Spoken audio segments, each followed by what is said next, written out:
Hey guys, JC Smith here. Today we're going to work on this truck. This is an 07 Ford F750. An old fleet truck. I buy quite a few of these. They usually are pretty decent mechanical shape, you know, have scratches and dents and stuff like that, but you know, usually got good tires and what have you. And we'll take these boxes off, cut the lift gate off, move the axle forward, get it set up for a dump truck. They make really nice dump trucks because they're air braked. They're 33,000 GVW, and they're usually manual transmissions. This one has a check engine light and has a rough idle. Let's see if I can wait for that wait to start light to go out. Alright, we'll see if you can listen to it, if you can hear it.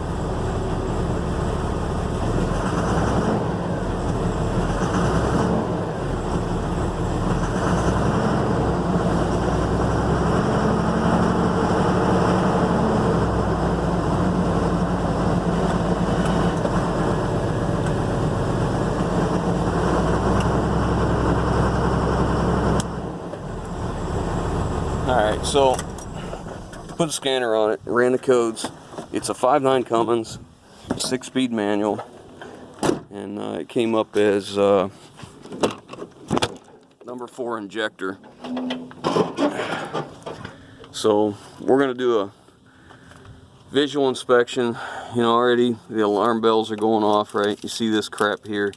I mean, that's supposed to be in loom, and you can see this is part of the injector harness, or the ECM harness here. You see that this just comes down to the ECM here, and it comes up through here, and already I see a chafed wire right here.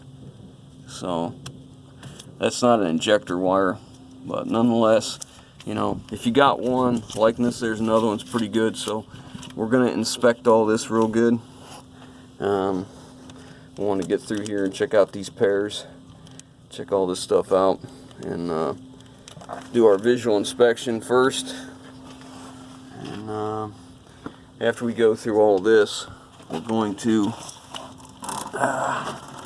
oh yeah, this harness is just laying all over the place from years and years of running down the road.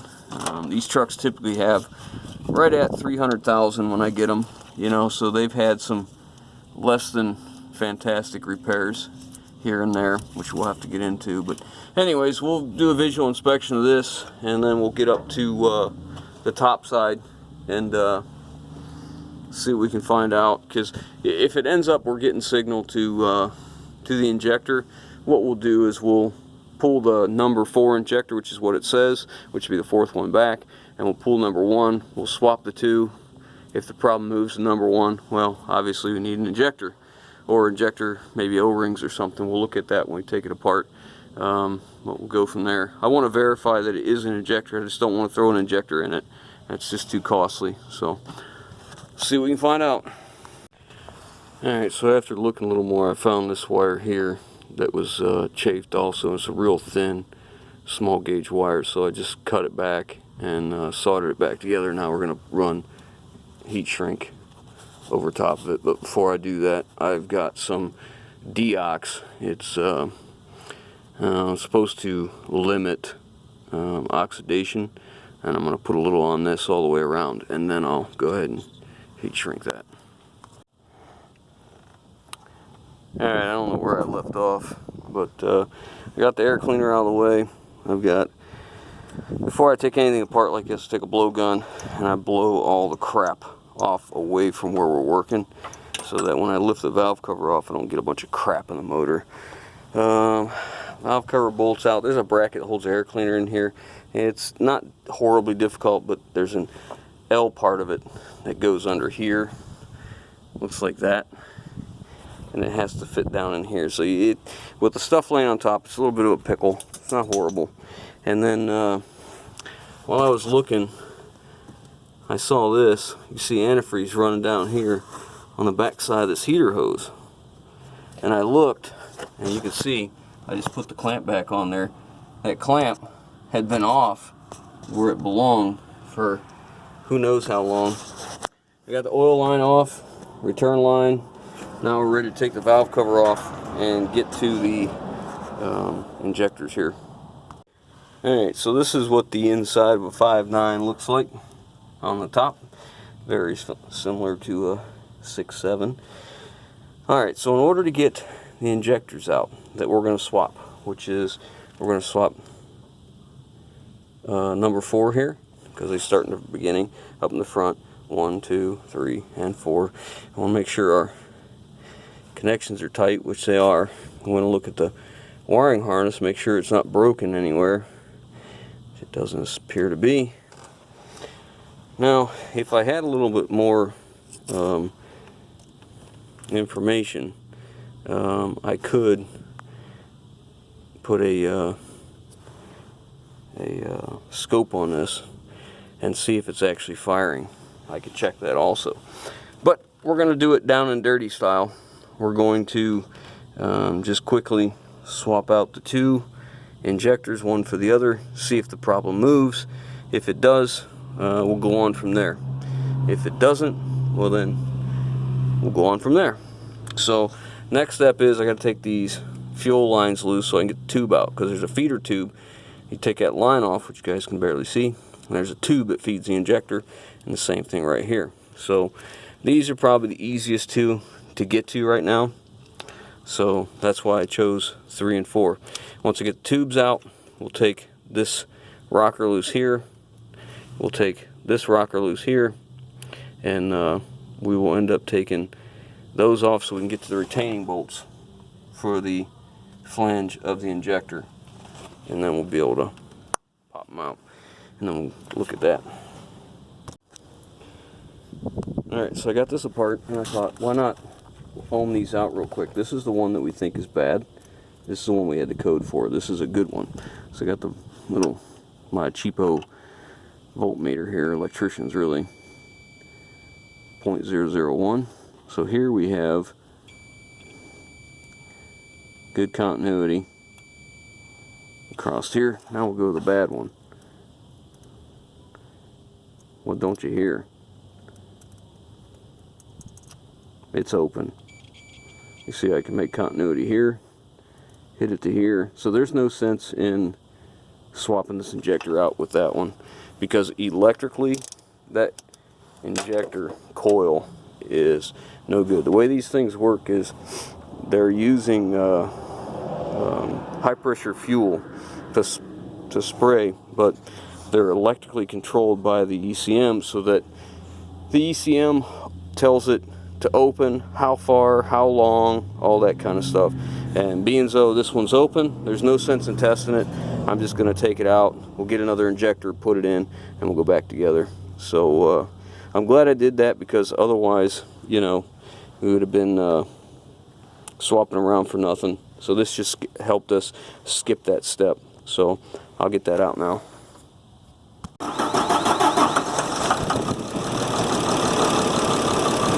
Okay, raise the idle a little. Raise the idle.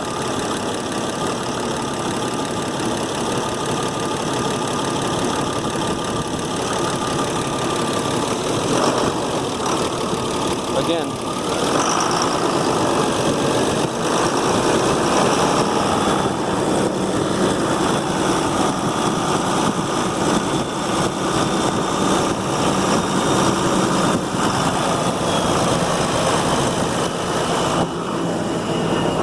Got the injector in, let's see what it's doing. Look at there, check engine light's gone. Let me see the throttle here.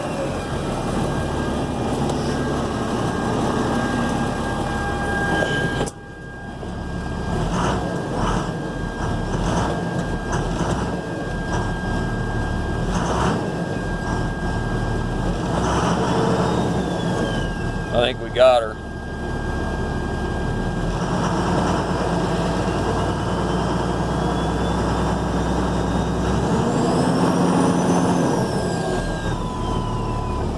Turbo sounds good.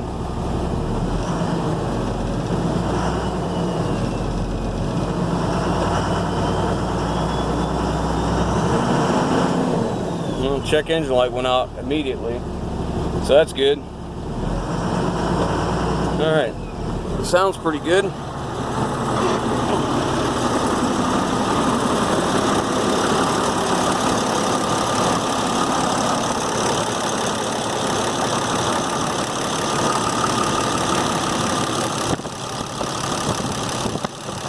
Everything's oiling well, pretty quiet.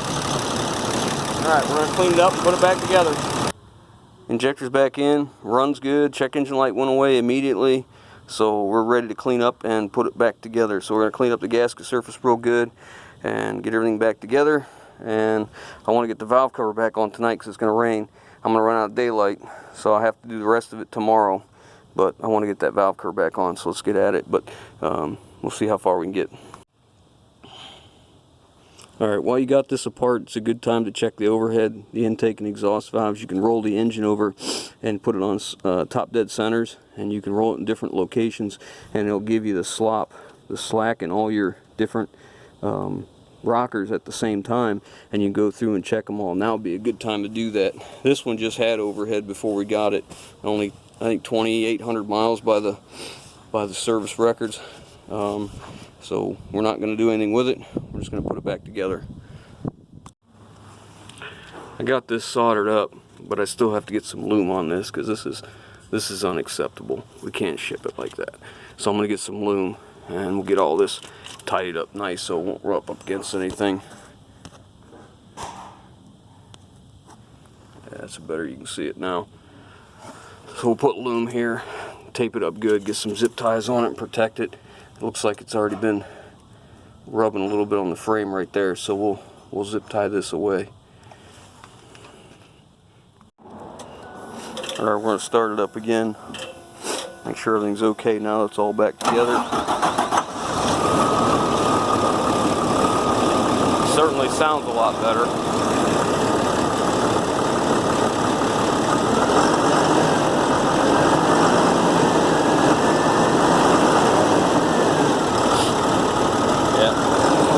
Sounds good. Alright. It's all back together. Runs good.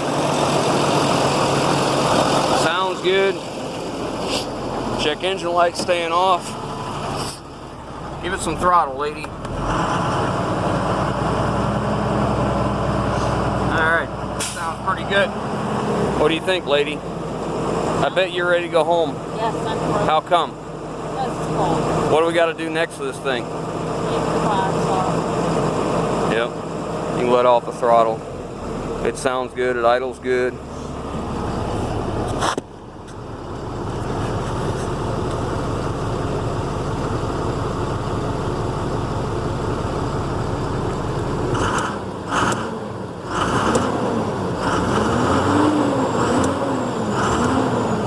It's pretty good to me. All right. That's it for this one. Go ahead and shut it off. You want the key out? Yeah, take the key out. Anyways, we're all done. We just got to get our tools up off there. And then the next part of this, which we won't video, I imagine. Well, maybe we will because we didn't get it last time. But we got to take that box off. And we got to get the lift gate off. Because this one's sold. As soon as we get that done, it's leaving. Why didn't we get the video last time of taking the box off? Because some doofus forgot to hit record. Yeah. I'm not sure who, but... Just be careful up there. Don't fall. Well, I'm going to hand it down. Alright, give me just a second. Alright, that's the end of this one. So, check engine lights out. Runs smooth. That was the only problem. I got to do just a little bit of wire loom on that one wiring harness. I'm going to take care of that tomorrow once it warms up a little bit because it's getting late and cold. But we're able to get it fixed. Took care of it really easy. So if you guys like what we're doing, give us a thumbs up. If you haven't already, hit that subscribe button. And leave your comments down below, guys. We'll catch you on the next one. Well, I think I finally... Come here. I think I finally convinced him, or he convinced himself, it's maybe time for the coat to go. Because it keeps getting caught on things, and it's kind of dangerous, actually. Yeah. working on motors and stuff. I got caught underneath there many times, Your and you little- went to go start it, and this was dangerously close to the serpentine belt. Yeah, that's not good. And I guess it's time. Yeah, you have a lot of coats. And I cleaned out the closet last night. He has 8 brand new pair of jeans in the closet, plus a couple in the drawer, but he won't. You're going to have to end up circulating them into the... They're going to look like this. Well, you know, whatever. Yes. So, I guess this is it. This is the last video you're going to see of the old coat. should we bury it and have a funeral? No. No. I think I'll just hang it up in the shop, Oh, God. just so I can see it. I'll hang it from the rafters. Wow. Remember the days when I can just go look at it. Yeah, whatever. Whatever you need to do. All right. Well, it's cold. I want Let's to go. go. All right.